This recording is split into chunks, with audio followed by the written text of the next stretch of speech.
This week we're going to talk about mold making, and mold making is pretty much, I guess, the last time we talked about what do we talk about, like sculpting and whatnot for general stop motion filmmaking. Extremely important to understand how to sculpt, what materials to sculpt with. Then there's armatures, of course, which are very important. Set building, lighting, understanding software. But so actually, mold making is probably not the most important skill in stop motion, but it is extremely important for most productions where you had to make multiple puppets. So, hey, Weebeast, welcome to the show. So, any particular production that has stop motion puppets where, let's say you're making a feature, or you're making a TV special, or a short film which is funded, to where you can have, let's say, a studio and hire multiple animators. Mold making is really important. So, in some respects, mold making is less important now than it used to be. I think last time we talked about how you can 3D print heads, and molds in some ways are not needed as much, because if you have a 3D printer, you're 3D printing an object in 3D space. And usually, instead of 3D printing, what we used to do is we used to take resin and silicone, and we would make a mold in the silicone, cast something in resin, and out would pop either replacement faces or props, where it has to be the same prop in multiple sets. So not many people know that sometimes even sets are rebuilt between animation stages, so that you can so you can have two animators working on the same set doing different animation, and you're saving time that way. And there's a lot of shortcuts with that, where you can like take actual photos of the first set and then print it out, and then. But anyways, so I don't want to get too off topic, but mold making is definitely important and up there in skills that people use for making puppets, props, eyeballs. People cast the eyeballs. That was something that I didn't realize until one of my friends told me that at Wolvinton Studios they would take a acrylic ball, and they would drill a hole in it, and then they would scribe a line around the outer edge of that to make pupils, and or actually the iris, and then they would take like another drill bit, drill that into the center, and make an iris. And then of course they want to make all the eyes the same, right? Because two eyes, one eye has, let's say, a larger iris than the other, it doesn't look quite nice. So the solution is you would take silicone, and you would make a mold of the first eyeball, and you would actually cast them. And I always figured you just buy lots of the maybe beads or something, or Delrin balls or acrylic balls, and you drill each one. But that's not always the case. Actually, it's a not it's not used as much for eyes, but it is used a lot for things like hands. And hands, here I drew up a very simple, crappy drawing here of a hand in Photoshop, and you can see that it's only got 3 fingers. So this is something that most people need to make molds of. Hands they wear out fast. Usually the wire inside of them. You can see here I actually here's in the red, you can see how I drew some wire inside there. Something like this. Let me see here, which one is it? This one would have usually this part would be epoxy, right? So you get like a 2-part epoxy putty, auto body putty, which is sold in auto body shops, right? You can buy it in ribbons usually, or sometimes it's in like flat ribbons. Sometimes it's in a tube that's got a round ribbon, and you can make a palm. And then from there, this is how you usually adhere the wire together inside of the hand, right? So you'd have usually aluminum wire. Sometimes it's 1 millimeter in diameter, maybe 1/16 inch. Sometimes I think Ron Cole last week was saying that steel is the more popular material for fingers and puppets. So I'm kind of on the fence. Like, I think it depends on what you're making the hand out of and what you're casting it in. So if you're casting a hand in something that is a dense rubber, you want to go with a more firm wire, right? So you can go with steel. But if the hand is a very soft silicone, you can just use a aluminum wire. And if the hand is clay, there's no need for well, I'm gonna sneeze. Ah. Anyways, there's no need for an armature at all. So you can just use straight clay, and the fingers will just hold position. The problem with that is, like I said last time, you have to like resculpt the knuckles. Sometimes the fingers break off, so it's not quite as nice. And for an animator, sculpting it's actually fairly easy that way because if you're just casting a hand, you cast it, stick it on your puppet, and you're done. So with something like this, if we were presumably going to make this out of, let's say, silicone, okay, so we'd have to plan it out. And how would you make a mold, right? So first off, if you were to make this, let's see here, need to add a new layer. There we go. Okay, that'll work. So if this were like a silicone hand or something, we would make a mold. But how would you make the mold, and from what materials? And so like Penn was mentioning ultracal. Now ultracal is a material that's like a dental stone, and it's really hard. So generally, if you want the hand to be made out of something soft, you would make the mold out of something hard. But if the hand is clay, of course, that's still soft, right? But you would want to use like a silicone material because you want that the clay not to get messed up when you pull it out of the mold. So there's a few things to think about. The first is how you're going to actually, design the parts of the mold, because a mold can have multiple parts. It can have 2 parts. It can be even just 1 part.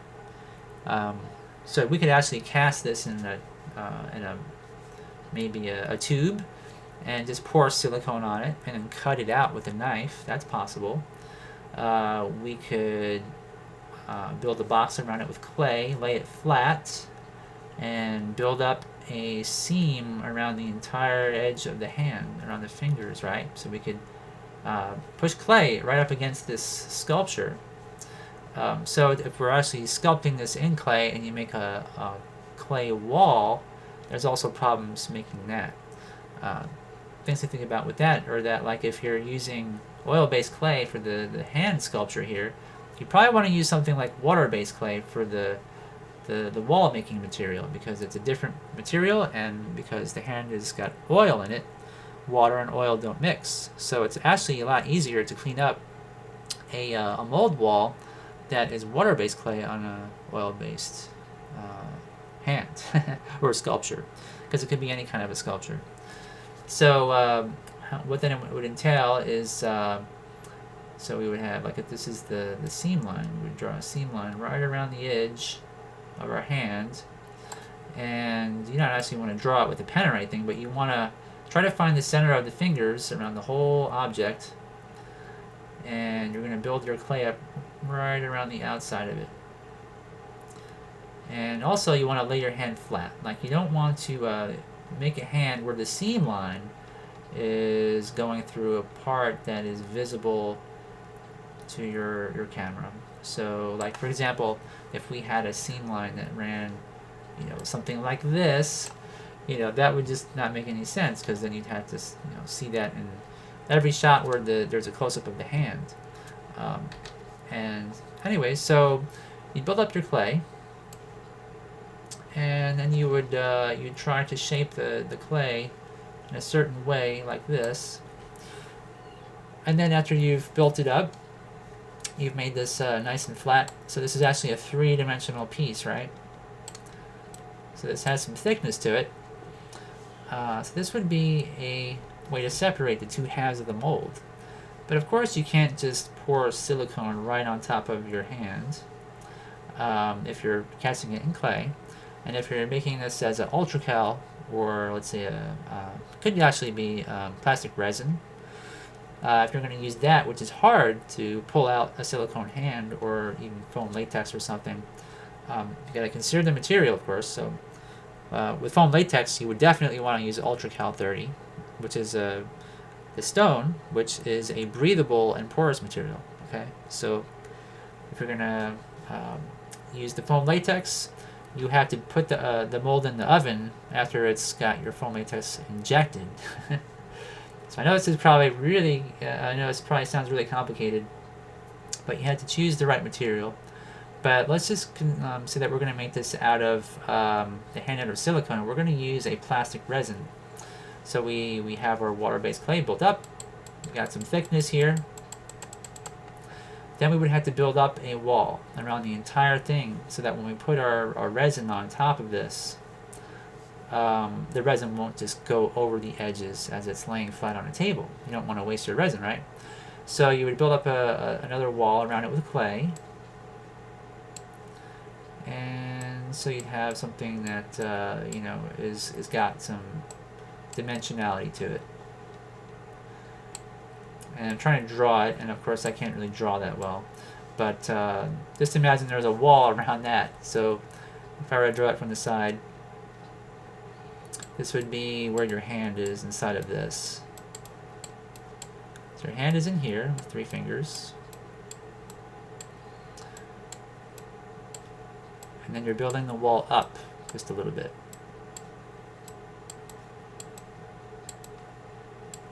Alright. So when you pour your resin down inside there, it stays in there. Another thing to think about is, so if we just did that, and then we pulled that out, and then reversed this mold and turned it over, right? So now the other side of the hand would be facing up, and we would have one half of the mold completed. There's got to be a way to lock the 2 halves of the mold together. So you got to have mold keys. So usually what you do is when you make the first half with your water-based clay, is you would take a ball, maybe a marble, or you could take, even if you wanted to go like really the cheesy way, you can just stick the tip of your finger into the mold and make an indentation in here. You can do that here, and maybe here or something, at least 3. But usually like a marble or something round is perfect for that. You can also scoop out a hole, but you just want to make sure there's no undercuts in there. And then once that is done, so you have these holes. So from the side, you'd have like a hole here, a hole there. So when you turn it over, then you clean out their clay. You'd have the other side exposed to make another half. So that looks kind of like, we would have, so now we would have, let's see here, we would actually have a bump here where we made our indentation, a bump there, I think we said 3, so let's just say something like this. And then the other half of the hand would be exposed. And from here, we would maybe support the bottom part with some kind of clay. And then we'd also build up a wall again. So we'd build up the wall. And you would do this with more wet clay, which is stands for Walter E. Disney clay, or you can even use oil-based clay for this part, for the wall. The wall doesn't matter so much because with the water-based clay, the only thing that we're worried about is cleaning the water-based clay off of this oil-based clay hand, right? So you build your wall up, and then you would need to use a mold release. So there's different ways to do that. So if you're using UltraCal 30, or even plaster of Paris, for example, you could use Vaseline. So Vaseline is just like a simple way to separate 2 halves of a mold. And if you didn't use that, depending on the material, if it's UltraCal, for example, if you were to pour more UltraCal on your first layer of UltraCal, the other half, it would stick together. So Vaseline is what you would want to probably use in most cases, which is fine.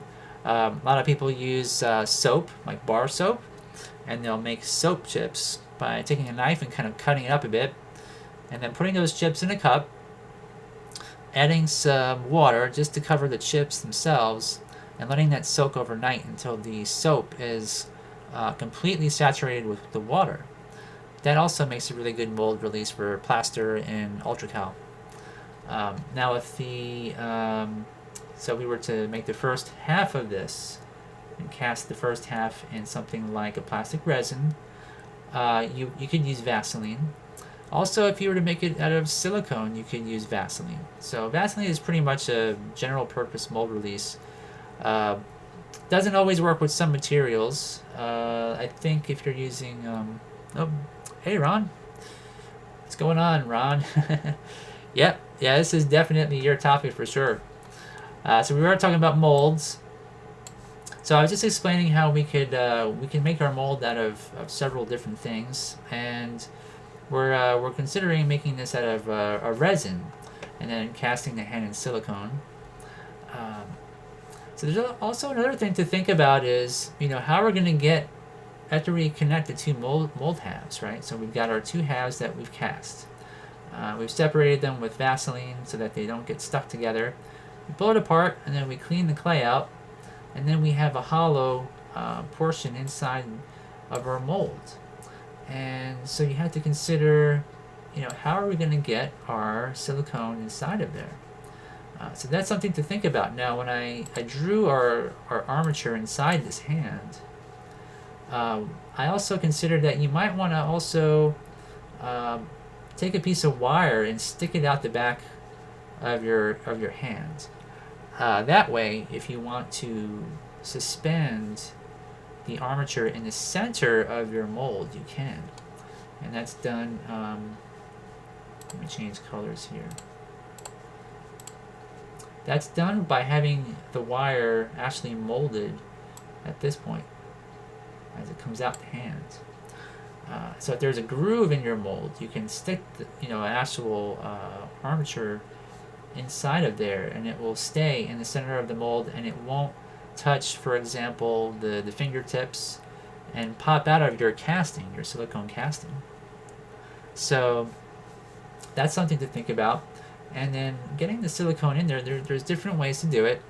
The first is to brush the silicone into the first half of the mold, then the other half, and then push the two molds together.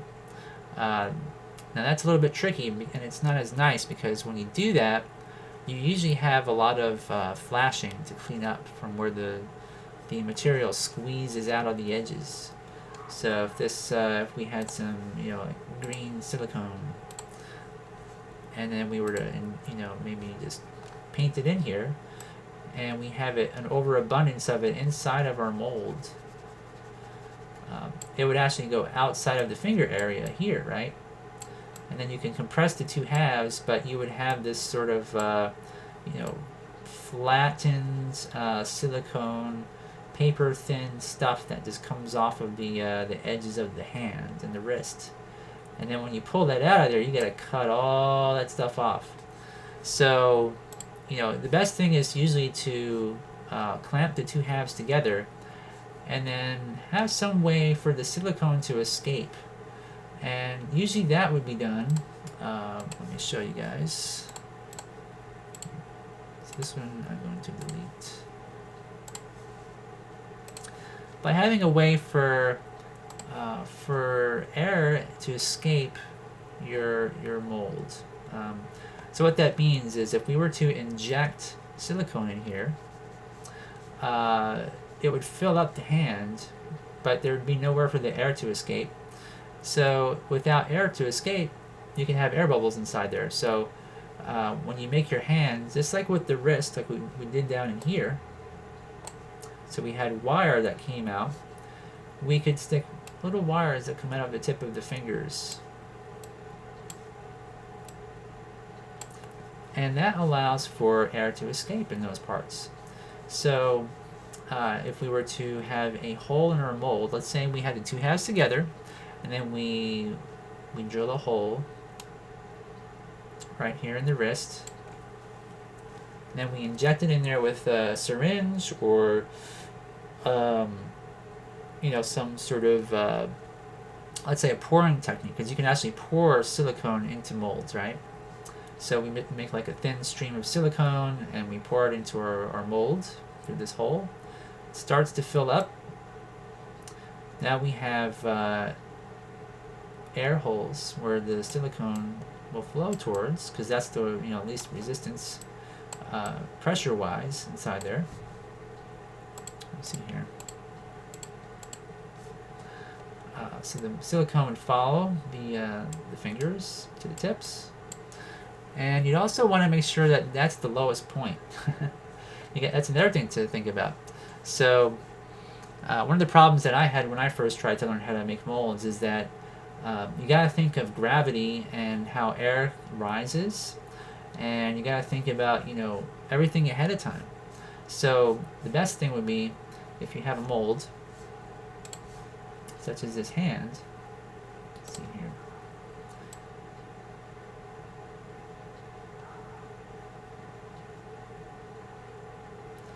You would want to sculpt it in a way. You wouldn't want to have it like this, where we have two fingers pointing down and then one to the side. You'd want to have it so that the hand is actually sculpted with all the fingers in a downward position, like this. The reason why is that when you pour silicone in from the top, you can see that the air will rise from these parts like this. Go up, up, and up. And if you have something that's sticking out, the air can't go up. There's no place for it to escape, and it won't flow along this edge to come out. So, as you can see, there's so many things you gotta think about with molds. So Ron is saying you can also paint in several layers of silicone into the mold that ensures the wire will never touch the surface, and you can wrap the armature in nylon fabric or string to keep it from stabbing through the tip of the fingers. Yeah, there's a bunch of tricks. You can do that. You could actually fold the wire over at the fingertips and make a little loop there. Who was it? Richard Svensson, I think he does that, and then he takes crazy glue and baking soda, covers the tips of the fingers, and makes a nice hard ball on the ends, right? That works pretty good too. Yeah, I think you're right. Your thing, you could take a soldering iron, right? But that's pretty nasty. That's pretty toxic. Pretty sure. But so how the air is going to rise out of your mold is extremely important. So you got to think about where that hole is going to be. So as you can see, let me see here. So when I drew this, oops. Sometimes I hate Photoshop. So when I drew this hole, where I said I would drill a hole in here, I drew it on the hand, sort of in the top side part, right? Now if this were laying flat and I was to pour it in there, yeah, the silicone would go out because there's holes, there's air ports there, little vents, and but it would not be able to escape in this area. You know, air would rise on this side of the arm, and you'd have bubbles here. You'd have bubbles also along the top portion of the hand, air bubbles, right? So when you take your hand out, you'd see all these little divots and bumps and things over here on the tip. So you'd probably have a big air bubble right here. So these are, you know, things that you want to think of ahead of time. You definitely want to make sure that the hand is, let's see here.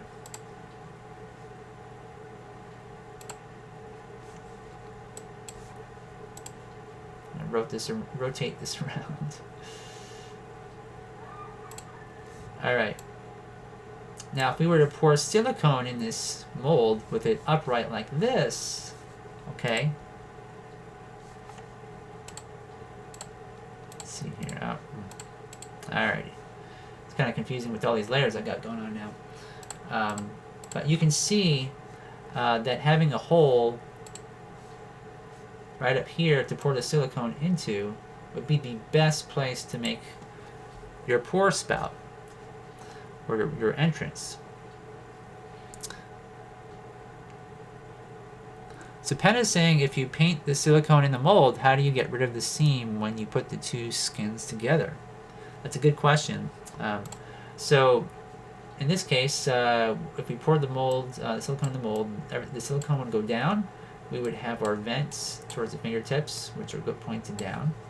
Silicone would go to the bottom of this mold, right, where the fingertips are.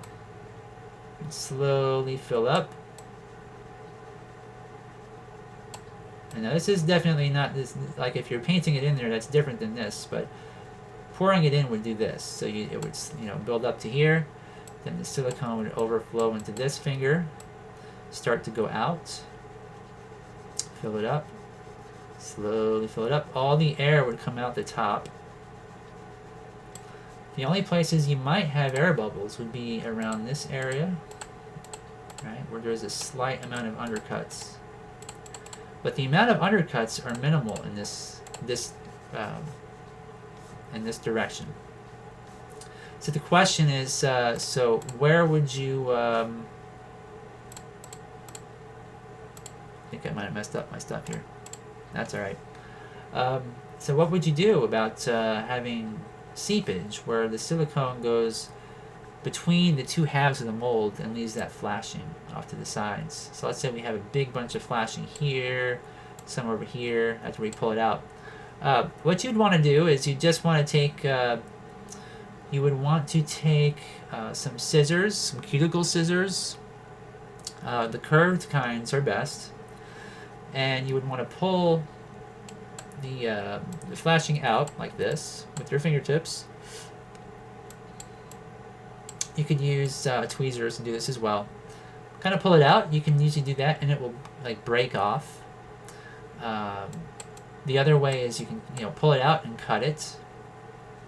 And then from there, what you would want to do is if you have any kind of a, let me do this. So if your hand, like this is the thumb, got our fingers.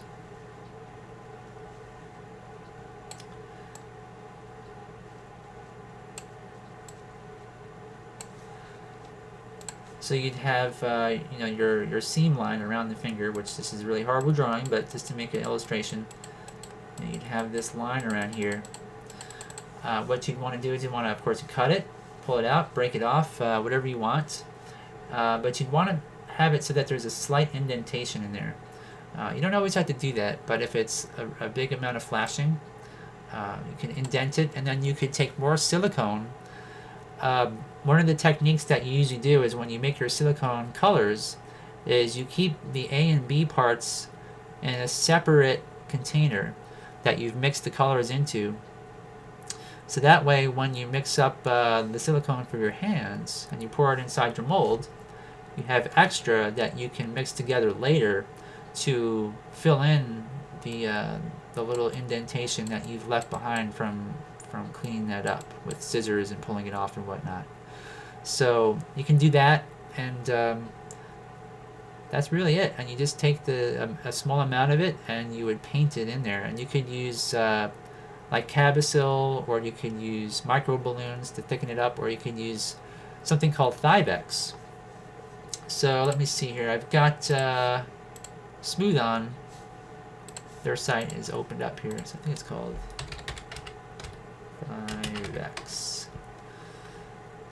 So this is for thickening silicone, okay, and it's super cheap too. Like 1 ounce is what did I pay? Like well, let's see what the price is. It's $3.30. It's really cheap. So that allows you to thicken the silicone up before you apply it to your seam. So you would mix up your part A and B of let's say it's dragon skin. After you do that, you thicken it with Thyvex, and then you could take either a paintbrush you know, and just dip it in your silicone, and then get it right in there and make it as smooth as you can with your paintbrush. And yeah, that's really it. So that's for making hands. You know, it's like a very simple mold, but you can see how much is actually involved in it. But if you pretty much follow what I went through here on any mold, um, you can go pretty far with that. You can actually do quite a lot. And like I say, hands are the most important, you know, aspects of puppets in a lot of cases, where you know you're going to go through hands really quickly during a film or even a short film, um, just because the wire will break in there pretty quick.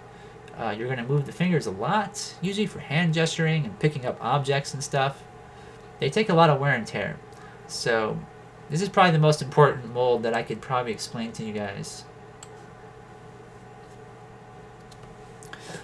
Yes, and Ron is saying that NOVOX, which stands for no volatile organic compounds, it's a solvent, and there's two of them, and this is something that I think Ron taught me not too long ago, which is really cool. So you can use that to mix in with your silicone so that it's matte. However, if your hand is glossy, and it might come out glossy depending on how you sculpted your hand. For example, if you were to sculpt your hand in you know, Van Aken clay, and then you take a lighter or a little alcohol lamp, and you know, heat up the clay to smooth it out. It'll be actually sort of shiny. So if you're going for a shiny look, like let's say for octopus tentacles or something like that, you know, where it's got like maybe a squid or something that's really shiny, you would use the glossy version of the NOVOX. So yeah, it's a great tip. And that's something that I have not done yet, but I have to.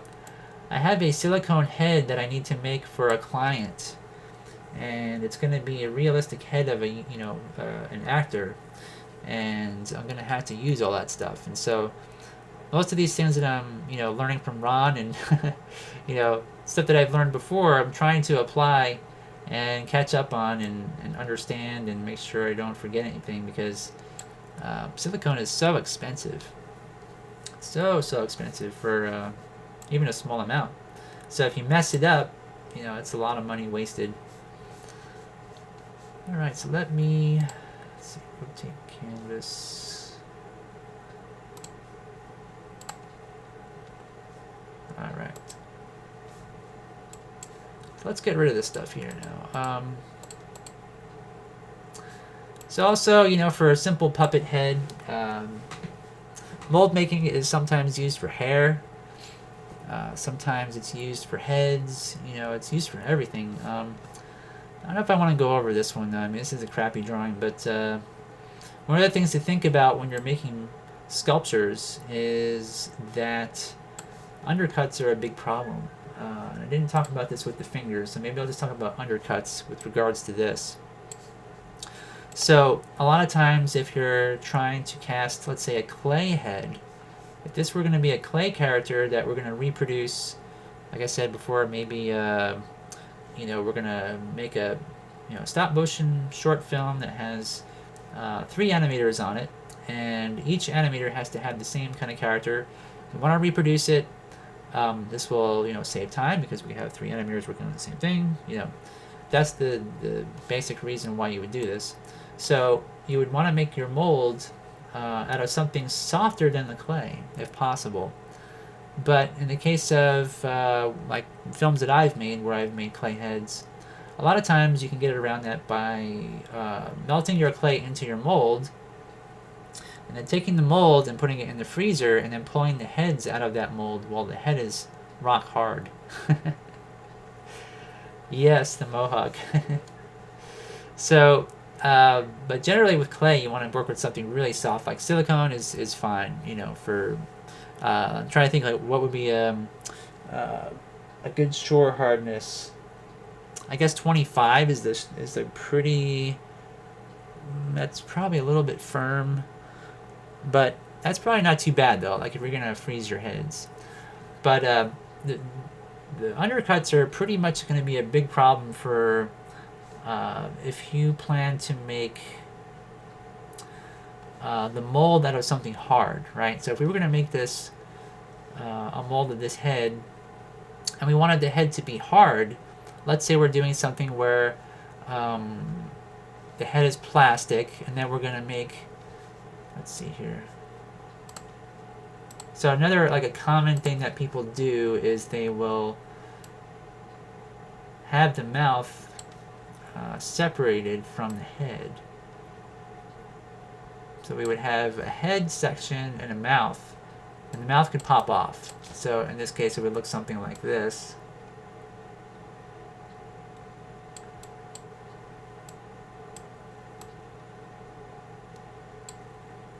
Got our tooth in there.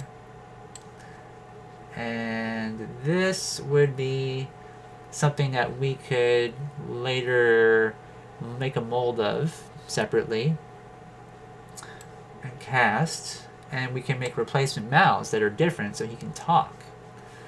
But the biggest problem with that is usually undercuts. So if you're going to make plastic parts, you want to make sure that you're definitely going with the silicone mold. So you got to think about things locking into the mold all the time. So some of the undercuts on here would be the nostrils, right? Nostrils are always undercuts for the most part. Mouths, the inside underneath here, if there's a hollow space, this would be all undercuts. Maybe under this lip would be an undercut. Behind the tooth here is a serious undercut, right? The ears are an undercut. Usually the back part of the ears as well are undercut. Depending on how you sculpt the eyes, if this is hollow and able to accept a Delrin ball or something, sometimes there could be undercuts that are around the edges, right? So if you make a hard mold, with silicone, with resin or ultracal, and you were trying to cast, a silicone head this way or a clay head, it would definitely get locked. So that's something to think about as well. So Pen is saying use Novak when filling the mold halves. Okay, so Novaks. Let's see here. Let me minimize this because it's always on top. Let's see here. So we'll bring up Novaks. Okay. So essentially what it is it is a thinner of silicone, and it's used for painting a lot of the times. You don't have to actually thin your silicone down to where it's paintable. If you're filling in, for example, seams around your hand, you don't want to thin it down that much for sure, but you want to mix in a little bit of it if the hand is not shiny. So for example, you can see here that on the right side they've used glossy Novaks, and on this side they've used the flat or matte Novaks, and so one will reflect the light more than the other. So usually when you're painting silicone, what happens is if you don't use this thinner, this Novaks in there, the different kinds, it will either it will usually err on the side of being very shiny. The reason why is, like, if you were to use just silicone, for example, and you put a blob of it on a table, so you've mixed up part A and part B, what it will do is it will sort of settle and spread out a bit, and it'll also all the high spots will be flat, right? So flat that it actually shines. So if you think of like something really smooth, like if you take a rock right outside and it's really rough, it doesn't really have any shine to it. But if you put it in a rock tumbler and it makes the surface even, that's what makes it shiny. So since silicone tends to have this, like if you are a kid and you've ever played with silly putty, right? You'll notice when you play with this silly putty, it will get the impression of your fingerprints and stuff from your hand on the putty, and it doesn't look shiny. But after about an hour or something, after it's settled in the container, the surface becomes completely smoothed over like glass. So that's why it shines, essentially. Uh, and so what Novox does is it, for the matte, it leaves a matte finish. So when the silicone does settle, it doesn't have that shine. The reason why it would be bad is like if you sculpt your hand and you cast it in silicone, usually it picks up the texture of what you've sculpted. And the clay, even if it's smooth, it still has a little bit of texture there to take the shine away from the silicone. It's kind of a weird thing when you think about it, but it's a big problem for painting silicone and patching and stuff. So here's the matte silicone Novox. You can see how this face was painted, and it does not have any shine to it. And if they did not use this and they painted it, it would look like somebody took like mineral oil and just put it all over his face, if you can imagine that.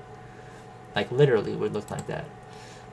So this guy here, Tom Kubler's Dr. Cranius, he painted with it, and you can see how, here's a real human, and this is a, silicone head, and the amount of light reflectivity is the same for both the man and the puppet, so, or the head, or whatever he's made there.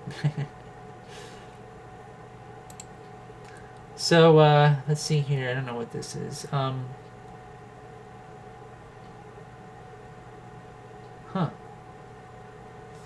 The user can shrink silicone rubber molds 18 to 22% by mixing Novox silicone solvent with the silicone. I didn't realize that. That's interesting. So that must be... I've seen silicones that do shrink. And maybe that's what they were using for part of their catalyst from a chemical standpoint. That's cool. That's good to know, actually. But anyways, so yeah, I don't know. So have you guys ever had to make molds before, or have you considered making molds for anything? Or, I mean, Evie said that she's making a puppet, and I'm trying to think if, let me see here, who else is here? Hoserloo, Weebeast. I mean, I know for sure Ron has done this a ton of times, but yeah, I mean, it's a kind of a popular thing to learn about, usually for stop motion animators. Eventually, when you start to realize how limited it is to make puppets where parts break often with wire, and like I said before, like the hands are especially frustrating for most animators when they make them themselves. But yeah, this is so there's actually two places you can usually buy a lot of supplies. Smooth-On's probably my favorite place, but Berman Industry also has a lot of silicones and stuff. And they have accessories, and they have mold straps for UltraCal 30 molds, if you're making a foam latex puppet. A lot of casting fibers. Fibers are usually used in UltraCal and plaster to keep the mold from falling apart if it should crack. It kind of has, it's kind of like fiberglass, but for plaster. And Ron says, yes, you can use Novox to do uniform shrinkage molds to reduce the scale. Cool stuff. Yeah, that is really cool. It's actually great for making first perspective scenes and stuff, I would think. Like casting, small cars. Cast one car at different shrinkage rates or something, and then putting them in a scene. But anyways, yeah, I mean, I don't know, I love mold making, but it's sometimes the amount of things you have to think about before you can actually even get on, with the process is, there's just so much to consider.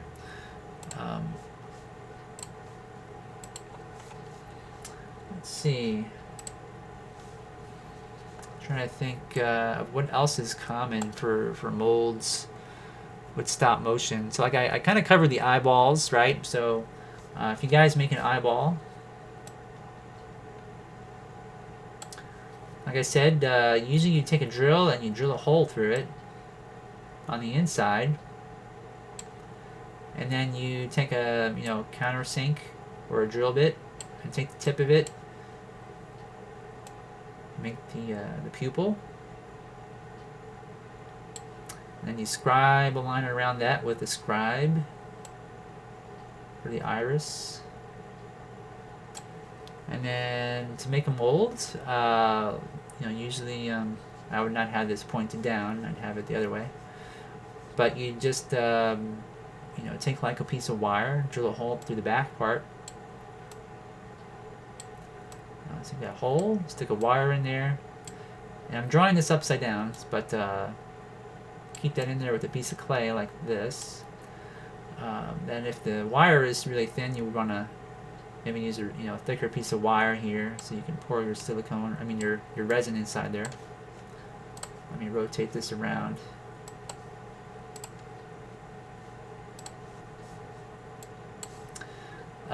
Then you can use one of the typical materials for making molds, which is really quick and easy to use, is the foam board. So you build up your foam board walls around it, 4 of them. Pour in your silicone, fill it up to above the eye itself. So this whole area is filled in with silicone, right? And the cool part about this is, where the air bubble is going to go. So let's try to think about it, right? So you want to pre-plan everything and figure out where the worst part of the eyeball is going to be. So if we pour silicone in from the top, the air bubbles are going to be all on the back part of this eyeball. Now, of course, we can get into really technical stuff and talk about, degassing this with a vacuum chamber and stuff, but for most of us, this is what we do. And so you pour it in there and you get these bubbles. So that's why you want to have the eyeball facing this direction up, so that the part that's going to be seen, it's going to have no air bubbles. It's going to be nice and smooth. It's going to be great that way. Let's see. So Ron says, I recently discovered that you can get an acrylic solution for UltraCal at Home Depot that's much cheaper than Acryl 60. That's pretty much the same thing. It's a concrete bonding agent that's super cheap. Really? That's cool. Yeah, it's kind of weird how a lot of these places that work with concrete, they have so many products, and a lot of people haven't really experimented with stuff from Home Depot as much as I think you, Ron. You seem to know a lot of these things. Like, I never even considered doing that. So Acryl 60, huh? I've used plaster of Paris, which is kind of the crappy stuff. It's really brittle. But you can get that there, and it's kind of expensive too. For what it is, there's really nothing to it. But anyway, so if we make the mold of this eyeball, when we pull it out of here, one of the things that you would need to do, by the way, I didn't talk about this before, and you would want to change the color. You would want to cut this out with a razor, like an X-Acto knife, by cutting a zigzag pattern into your mold here. So from the side of your mold, you go about halfway up. First, you would actually cut a straight line with the razor to make it nice and neat. Now you do yours, open that up by stretching the mold out in these directions, 2 different directions. Usually what I do is I take like the front edge of the mold and I'll put it on the edge of my desk, and then with my thumb, so my thumb is here, I will pull the mold this direction, and this part here would be like my table's edge, and that allows this slice here to kind of open up a bit. And then you'd want to take your razor blade and just go back and forth, back and forth, back and forth in a little zigzag until this whole thing opens up and you reach the center of your eyeball and also your pore spout. So you've gone back and forth, back and forth, back and forth. And this will open up a nice hole right here. And from there, it'll allow you to stretch your mold out the rest of the way and take out your wire and your eyeball and everything else. And then we'll make this counterclockwise again. So when your mold is in this direction, this is where you would pour in your resin. So your resin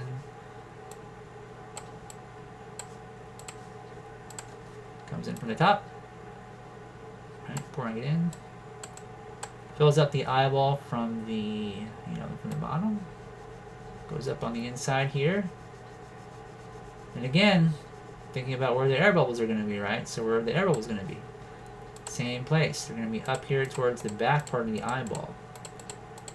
So you don't have to worry about these air bubbles because it's not going to be seen, right? So again, you're thinking ahead of time, Think about the way that the gravity is. You want all your material to flow downwards. You want to have a way to vent out things if the material is viscous like silicone. But it's not so much of a problem for resin. So Penn says he has a question. If a character has a huge mouth with wire inside for dynamic lip animation, how do you mold the puppet with taking the gap in between the mouth into account?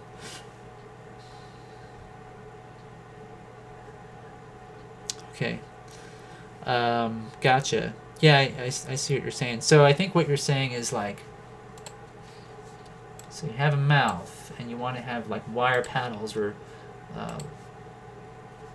something like this, right? So this is usually what it would look like. So we would have wire and the tip would be like a T shape. This would connect to a skull. Something like this here, and maybe a jaw, right?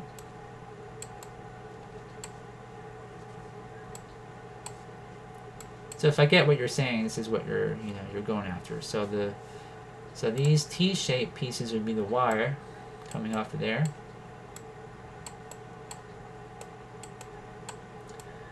And then you'd have to have a mouth sculpted around that.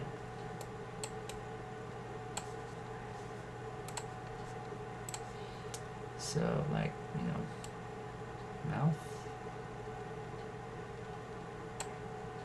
It needs to be lips or something.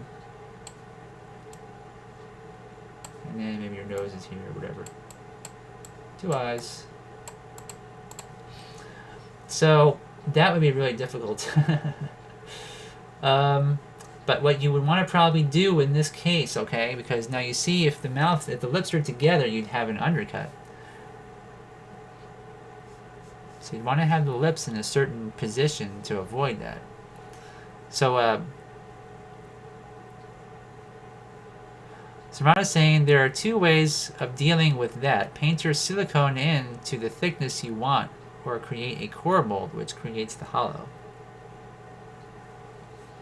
Yep, and but also, one of the things is you gotta think about is if there are lips that are in a not so open position, you gotta stick your armature inside of the undercuts as well. So like what Ron is saying is a great idea. Obviously you could paint your silicone into the mold, let it cure. It would be thin, right? So it would just actually what he's saying, what I think Ron means here is that you would want to paint it inside there so that it's maybe, I don't know, a few millimeters thick, and then the wires can rest up against that skin and it won't go through it. That's one way. But if it gets really hard and complicated, of course, like anytime you're making, let me see here. So, how can I say this? Wow. I mean, that's probably the best way to do it. I mean, and also, like, if you make the lips kind of more opened, right?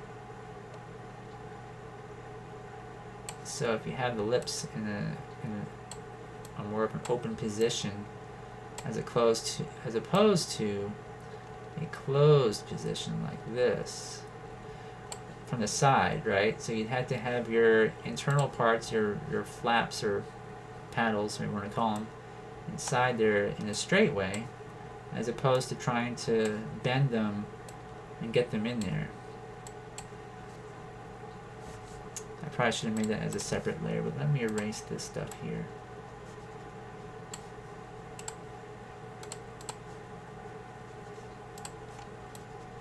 Alright.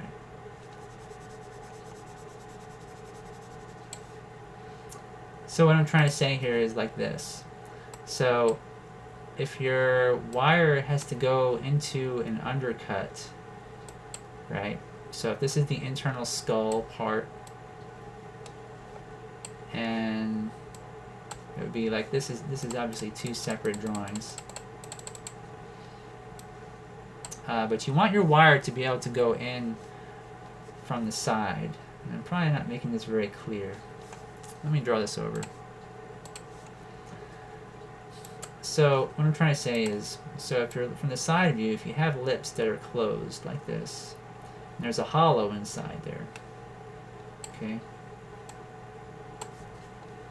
versus a mouth that has lips that are sticking out that you can later close after you've already cast things.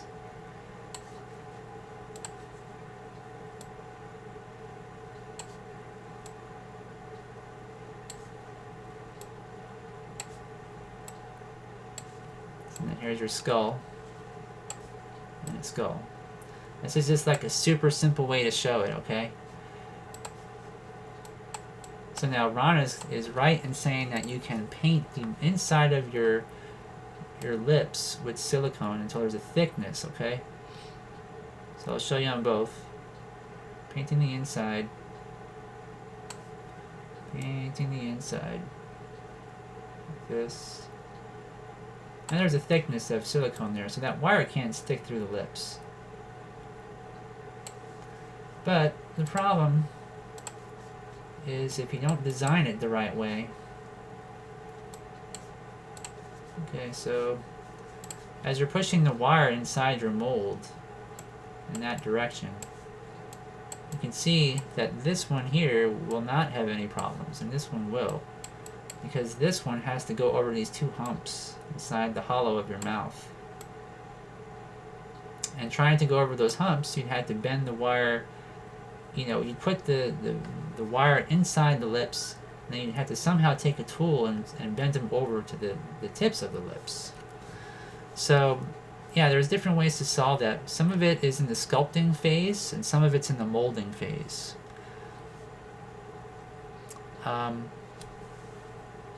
So Ron says, sculpt a layer of clay into your mold that is the thickness you want. The rubber to be, and cast a third part of your mold out of that to create a core.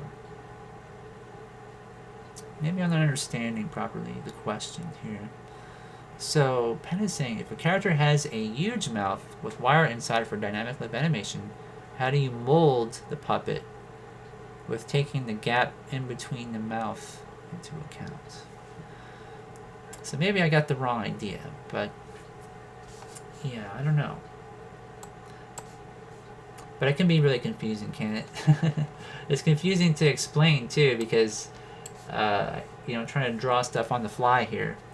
But you always gotta just think ahead. Just think, like I said, if you don't want like wire to pop through, you can paint it in there. I think Ron was making the point of making a core. I think that, you know, even like for clay puppets, like I think on Wallace and Gromit, they use cores inside of Gromit, the dog, you know, so that there was, you know, it makes some lighter weight, so you can make a hollow resin internal part. And that's probably more complicated than I want to get into for tonight. And actually, the time is up already? Wow, it's already 9 o'clock. I can't believe that. All right, well, anyway, guys, hopefully that wasn't too complicated of a show. And hopefully I explained that good enough for you guys to understand. But these are pretty much the basics of mold making. Oh, okay. Excellent. So I guess I did get the idea. So that's good, because I wasn't really sure. But yes, if you have a character, you do want to sculpt the mouth in an open position if possible, so that way you can account for how that wire goes inside there. Um, with the wire, like also what Ron was saying, what I was talking about, like he was saying, you could take the tip of the wire itself, and you want to make sure the tip of it is rounded over. Take pliers and round it over so that the wire can't poke through after you've cast around it. That's the most simple thing you can do, is just to do that. You can take crazy glue. You can take string and wrap your wire, and then build it up here on the tip as well. That way it sticks to your silicone as it bends.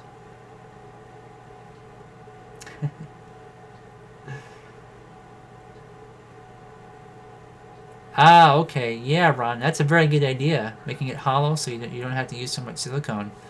Absolutely. Gotcha. All right, well, anyway, guys, that does conclude our show for tonight. I do appreciate you stopping by. Now, next week is feedback week. So that means that if you guys post something in feedback week, and I think Evie was saying that she might have something she could post in there as well, we could talk about it during our live show and kind of discuss, what is being created, if there's anything that can be improved, or how, if things look good already, or what. It's just a lot of fun. So hopefully I'll see you guys then, and I'll see you all later. Bye bye.